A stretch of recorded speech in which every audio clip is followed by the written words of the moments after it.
By Yalda Hakim BBC News. The small village of Toa Alta in the center of Puerto Rico was right in the middle of Hurricane Maria's path. The level of destruction here is astonishing. Virtually nothing remains standing. Shoes, plates and items of clothing are scattered where homes once stood.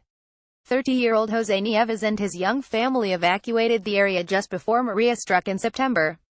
When he returned days later, his worst nightmare had come true. He had lost his home.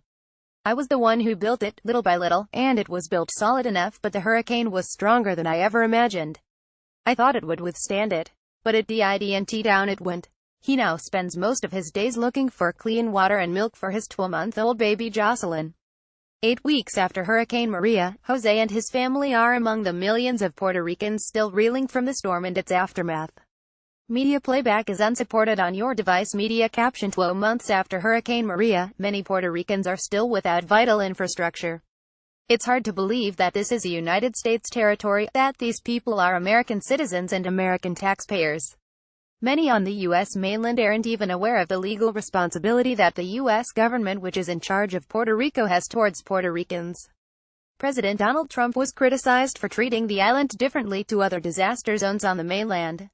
He arrived in Puerto Rico a full 2 weeks after the hurricane, and at one event, threw paper towels at crowds who were without food, water, or electricity. As those images were broadcast on television screens and streamed online, frustration turned to anger. The more people I spoke to, the more I realized that many on the island feel that they are not part of the U.S. and that they're treated like second-class citizens.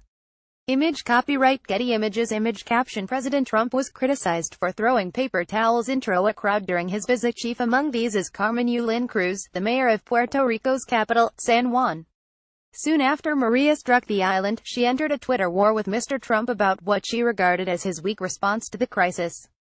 President Trump described the mayor as nasty and alleged the island was broken long before the hurricane.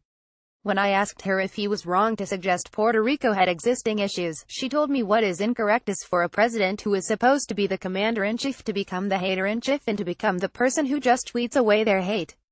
That's what's incorrect. Ultimately, how Puerto Ricans on the island feel about President Trump makes very little difference to whether he stays in office. They can't vote in presidential elections, since the territory has no votes in the Electoral College. But tens of thousands have already fled to the mainland following the devastation caused by the hurricane. There, of course, they do have a say. For the majority of the 3.5 million Puerto Ricans in the territory, it feels as though time has stopped. Rotting debris can be seen outside almost every property, as though the hurricane had only just happened. Image copyright Getty Images. Image caption: San Juan's Mayor Carmen Yulín Cruz has been involved in a Twitter war with President Trump. There are concerns that the piles of rubbish could lead to a public health crisis. This island may belong to the most powerful country in the world, but its citizens lack even the most basic of things. All across the island, I spot dozens of people, men, women and children, collecting water from open springs and from the sides of the mountains. The authorities have warned against using the water for drinking purposes, saying it may be contaminated. Some are profiting from this scarcity. I spoke to one man who said he knows of people who are exploiting the elderly and the disabled by selling them gallons of potentially contaminated water collected from these points. All this has led to deaths linked to lack of clean water. The official death toll is 55, but that's just people whose deaths have been verified by autopsy. The mayor of San Juan says it could be as high as 500. Cases of leptospirosis, a deadly bacterial disease often transmitted through contaminated water, have shot up since the hurricane. Image caption: 2 months after the hurricane, many people on the island are still struggling to find water. So what is America doing to help the Puerto Ricans I spoke to say not enough. They tell me they have felt neglected by the United States for decades, and now the island is in a deep financial crisis. For most of the 20th century, American companies which moved to the territory received significant tax breaks. They created jobs and became part of the island's fabric. 10 years ago, these incentives came to an end, and big corporations fled, taking with them hundreds of thousands of jobs. Mass unemployment, mixed with decades of excessive borrowing by the local government, meant Puerto Rico was facing bankruptcy even before Maria hit. The island now owes Wall Street more than $72 billion, £55 billion. The electricity grid was in such a bad shape that hundreds of thousands of people faced frequent blackouts. Many people didn't have access to clean running water. The hurricane has further exposed the difficulties that this island faces. Image caption: the island's electricity grid remains extensively damaged. This is a catastrophe that has impacted everyone. Even the director of the Federal Emergency Management Agency FEMA, Alejandro de la Campa, who is tasked with providing relief and aid, told me he has no power.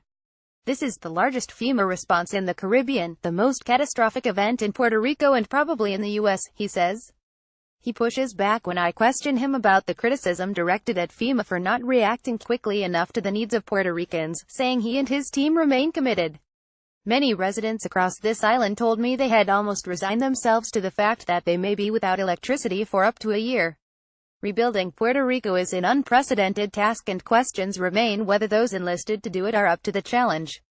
Yalda Hakim's report, Rebuilding Puerto Rico, is on Our World on the BBC News Channel at 0430 and 2130 on Saturday the 11th of November and will be available to watch later on BBC iPlayer.